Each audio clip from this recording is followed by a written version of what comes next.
Malam ini kita akan melanjutkan pembahasan kita tentang surat yang luar biasa. Salah satu surat yang ketika dibacakan oleh Ammar bin Yasir membuat ayah dan ibunya masuk Islam, yaitu surat Ad-Duha. Ada 3 part dari surat ini. Part pertamanya intinya adalah ma wadda'aka rabbuka wa ma qala. Di situ Allah seolah-olah ngasih tahu ke kita supaya kita jangan berputus asa, supaya kita jangan merasa kesepian, supaya kita jangan patah semangat, supaya kita jangan pesimis, supaya kita jangan pundung. Kenapa? Siapapun boleh meninggalkan kita, tapi Allah nggak pernah ninggalin kita. Pasangan kadang-kadang kalau lagi ngambek boleh nggak baca WA kita sampai 3 hari. Tapi Allah, gimana pun kita bikin dosa, kita berdoa Allah masih dengar kita. Orang lain bisa aja ninggalin kita karena ada hal yang gak nyaman. Allah itu sering dapat hal yang gak nyaman loh dari kita, tapi gak pernah ninggalin kita. Rasa-rasanya gak ada cinta yang lebih sejati dan pastinya kecuali cinta dari Allah kepada hambanya. Bahkan seorang ibu aja gak bisa nandingin cinta Allah kepada kita. Padahal ibu udah paling baik ya. Gak ada lagi orang yang lebih berjasa dalam hidup kita selain ibu kita di antara manusia setelah Rasulullah pastinya. Kecuali ibu kita sendiri yang udah mengandung kita dalam keadaan wahnan ala wahnin, kepayahan demi kepayahan, melahirkan dengan resiko nyawa, menyusui 2 tahun lamanya, membesarkan dengan segala bentuk pengorbanannya. Ternyata itu gak ada apa-apanya dibandingkan dengan cinta dan kasih sayang Allah kepada kita. Ibu kita bisa kecewa walaupun dia sayang banget sama kita. Ibu kita bisa aja marah walaupun dia sayang banget sama kita. Bahkan ibu kita bisa aja bikin kita sedih atau terluka atau kecewa walaupun dia orang yang paling berjasa dalam hidup kita. Tapi Allah enggak. Sehingga Allah bilang ma wadda'aka rabbuka wa ma qala. Ketika kamu merasa ditinggalkan oleh banyak orang, Allah enggak pernah ninggalin kamu. Ketika kamu merasa dicuekin oleh banyak orang, Allah gak pernah cuekin kamu. Buktinya, ketika kita banyak dosa pun berdoa, Allah masih mengijabah. Apalagi kalau kita taat. Itu part pertama dari surat Ad-Duha. Dan ini kita coba jadiin kayak motivasi hidup kita teman-teman. Ketika kita lagi lemah, ketika kita lagi drop, kita baca ma wadda'aka rabbuka wa ma qala. Kalau kita mengaku Allah hasbi, cukup buat saya Allah, hasbi Allah, hasbunallah, berarti kalimat itu harusnya kalimat motivasi banget. Terjemahan dari kalimat itu banyak. Ma wadda'aka rabbuka wa ma qala bisa diterjemahkan la tahzan innallaha ma'ana. Bisa. Ma wadda'aka rabbuka wa ma qala bisa diterjemahkan dengan kalimat fa inna ma'al usri yusra. Ma wadda'aka rabbuka wa ma qala bisa diterjemahkan inni ma'akuma asma'u wa ara. Aku bersama kamu berdua wahai Musa dan Harun, asma'u wa ara. Mendengar dan melihat. La takhafa, jangan takut wahai Musa dan Harun. Idhaba ila Fir'aun, pergilah kamu berdua kepada Fir'aun. La takhafa, inni ma'akuma asma'u wa ara. Aku yang akan memantau apa yang terjadi pada diri kalian. Jadi aku tahu banget, update banget setiap detiknya. Bahkan sebelum terjadi, aku sudah mempersiapkan perisai untuk melindungi kalian. La takhafa, jangan takut. Itu terjemahan-terjemahan yang banyak di Al-Quran tentang kalimat ma wadda'aka rabbuka wa ma qala. Atau mungkin kita bisa challenge diri kita sendiri ya. Ketika kita tilawah Al-Quran secara acak, cari ayat terjemahan atau bahasa lain dari ma wadda'aka rabbuka wa ma qala. Coba cari di Al-Baqarah, cari di Ali Imran, itu banyak banget kalimat ma wadda'aka rabbuka wa ma qala. Rabbmu tidak pernah meninggalkanmu, gak pernah benci sama kamu. Ayatnya banyak banget. Bahwa Allah gak pernah ninggalin kita, bahwa Allah gak benci sama kita. Salah satunya mungkin kalau Allah gak benci sama kita tuh, misalnya ayat fa'in yuridullahu bikumul yusra wala yuridu bikumul usr. Sehingga siapa yang berpikir syariat itu kayak beban, seolah-olah Allah kayak nggak rela gitu ngelihat kita nyaman, kok dikasih syariat, dikasih beban, dikasih tugas, dikasih batasan. Enggak, itu salah paham. Allah ngasih syariat bukan untuk ngebebanin kita, bukan karena Allah iseng sama kita, bukan karena Allah benci sama kita, tapi karena Allah pengen memudahkan hidup kita justru dengan syariat. Syariat itu bukan mempersulit hidup kita. Kalau sebuah negara meninggalkan syariat karena takut sulit kehidupan negara itu, justru kita terjebak dalam wasawisus syaitan. Mulailah kita dengan hiruk pikuk, dengan kekacauan gara-gara meninggalkan syariat. Kalau sebuah bangsa, masyarakat, keluarga, pribadi pengen hidupnya lebih mudah, ati'u Allah wa ati'ur Rasul. Coba ikutin cara Allah, pasti akan jadi mudah. Memang di awalnya kelihatan agak-agak challenging nih.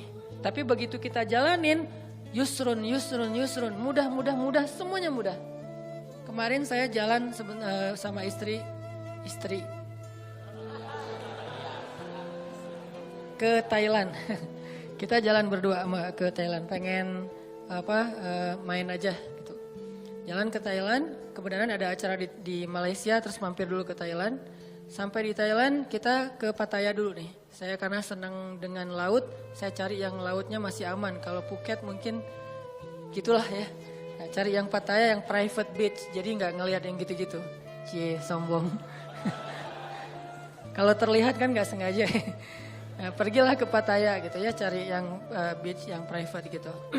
Terus karena kita nggak tahu halal foodnya di sana, akhirnya kita kayak sangat hati-hati mencari halal food. Sampai rempong, sampai bawel. Pas mau room service minta makanan ke kamar karena nggak berani makan di luar, kita sampai bawel banget bilang ke restorannya, itu pakainya oilnya oil apa? Nggak pakai oil yang pork kan? Saya minta yang vegetable oil ya. Ya Pak gitu. Terus itu wajannya diganti ya, dicuci dulu. Ya Pak. Itu yang masak ininya tepungnya udah dipakai yang pork belum sebelumnya? Ya bisa kita bikin yang baru Pak. Sampai mereka sebel banget gitu kan karena banyak banget permintaannya, padahal pesannya cuma nasi goreng. Tapi permintaannya panjang gitu. Akhirnya dihidangkanlah nasi goreng seafood. Kita makan berdua sepiring. Gak penting banget sih. Gak ada hubungannya dengan tema. Nah udah gitu malam kita cuma nyari buah aja kayak gitu. Nah karena kita berusaha untuk ketat dalam masalah halal food. Kalau gak benar-benar kita bisa yakin bahwa ini halal atau minimal dia aman gitu, maka kita nggak akan berani. Ini berusahalah belajar taat kecil-kecilan, bukan hal besar sebetulnya. Tapi justru saya ngeliat di sini hal kecil dihargain sama Allah. Kalau hal besar apalagi kan ya, hal sepele kayak gitu doang, Allah langsung kayak ngehargain gitu. Ini bukan karena saya soleh, tapi karena saya mencoba untuk meniru orang soleh. Akhirnya mendapatkan janji yang Allah janjikan kepada orang soleh. Sayanya belum soleh, tapi karena meniru orang soleh, dapat juga nih yang dijanjiin Allah kepada orang soleh. Udah ketat, seharian kita makannya susah banget. Nah besoknya mau ke Bangkok, hari kok, belum pesan hotel. Tadinya udah pesan lewat travel agent, tapi cancel. Tadinya ada satu jenis hotel yang di pusat kota, dekat dengan tempat pembelanjaan, nemenin istri. Ternyata dari travel agent itu katanya nggak dapat, oke cancel. Saya pesan pakai online, pesan nyari yang dekat dengan hotel itu. Entah gimana caranya Allah ngarahin saya untuk ngeklik satu hotel yang saya juga nggak tahu speknya kayak gimana. Pokoknya udah aja ini aja deh yang paling dekat walaupun ada beberapa pilihan. Ambil hotel tertentu namanya gak usah disebut. Mahal Ci. Sombong. Ya gitu deh pokoknya ada namanya lah ya. Nah pas sampai di Bangkok kita masuk ke hotel itu lagi check in. Tiba-tiba ada teman lama saya nih orang Bandung. Dia istrinya lagi lewat, jadi hotel sama kondonya itu bersebelahan. Dia ternyata tinggal di kondonya. Dia lewat ngelihat kayak Ustadz Hanan, dia ngubungin Benzo. Benzo cuma angkat tangan, lihat ke atas. Itu namanya Benzo, masih Jovisa. Nah Benzo dihubungin Benzo tanya ke saya, Ustadz lagi di hotel ini di Bangkok loh. Kok Benzo tahu? Kan saya nggak ngasih tahu siapa-siapa. Nggak, tadi ada teman yang ngelihat Ustadz, dia kayak ragu gitu, bener nggak? Oh iya bener, kenapa? Dia ngajak Ustadz nanti malam cari makan halal dan Thai banget gitu. Alhamdulillah berarti kemarin susah, dikit, sekarang Allah kasih jalan keluar. Bukan hanya itu, ternyata hotel yang saya pilih itu dia udah halal restoran. Untuk breakfast tuh aman, udah halal. Karena susah kan nyari hotel dengan sertifikat halalnya di sana. Tanpa kita ketahui ternyata Allah arahin kita ke hotel yang gak perlu bawel lagi untuk room service-nya. Karena dia udah halal restoran. Ditambah lagi diajak sama teman saya untuk makan yang halal food tapi Thai banget, enak. Ditraktirin itu yang paling enak. Nih saya berpikir kalau saya lebih cepat atau lebih lambat 1 menit aja pas check in, kan saya gak bakalan ketemu dengan istrinya. Sehingga kita nggak berpapasan, nggak saling tahu. Allah yang bikin timingnya pas banget. Dia jalan lewat depan hotel, saya masuk check in, dia ngelihat ke saya, terus dia ngubungin Benzo ngubungin ke saya. Pas dapat wifi, karena ngandelin wifi banget kan di luar negeri teh, irit gitu. Dapat wifi, saya langsung balas. Qadarullah malamnya dimudahin, akhirnya kita jalan, makan halal, enak, bukan murah, gratis. Jadi saya teringat wa may yattaqillaha yaj'al lahu makhraja wa yarzuqhu min haitsu la yahtasib wa may yattaqillaha yaj'al lahu min amrihi yusra wa may yattaqillaha yukaffir anhu sayyi'atihi wa yu'zim lahu ajra. Itu janji Allah. Siapa yang taat sama Allah, Allah kasih jalan keluar. Ini jalan keluarnya. Siapa yang taat sama Allah, Allah kasih rezeki yang tidak terduga-duga. Ini rezeki yang tidak terduga-duga. Akhirnya ketemu teman orang Bandung yang udah tinggal di sana. Siapa yang taat sama Allah, Allah mudahin urusannya. Jadi mudah kemana-mana digayat. Siapa yang taat sama Allah, Allah gugurkan dosanya. Berharap kayak gitu dan dilipat gandakan pahalanya. Berharap juga kayak gitu. Ini artinya hal sepele gini aja Allah hargain. Karena faman ya'mal mithqala dzarratin khairan yarah. Pasti Allah balas. Ma wadda'aka rabbuka wa ma qala. Jadi Allah itu gak pernah absen teman-teman. Gak pernah offline.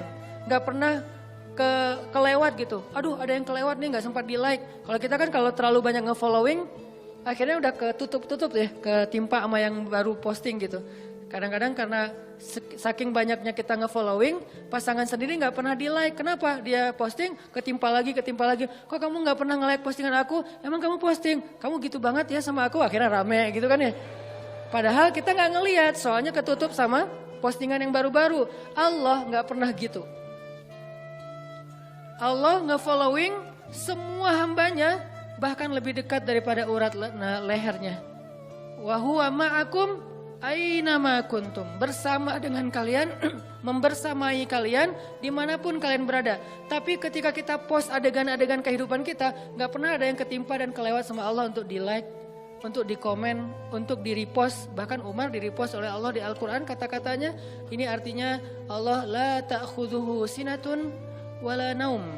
Kulla yaumin huwa fi sya'an. Ma wadda'aka rabbuka wa ma qala. Ini jadi penyemangat teman-teman. Gak usah khawatir untuk taat. Kita bikin dosa aja Allah masih maafin kita. Apalagi taat, Allah pasti akan menghargai kita.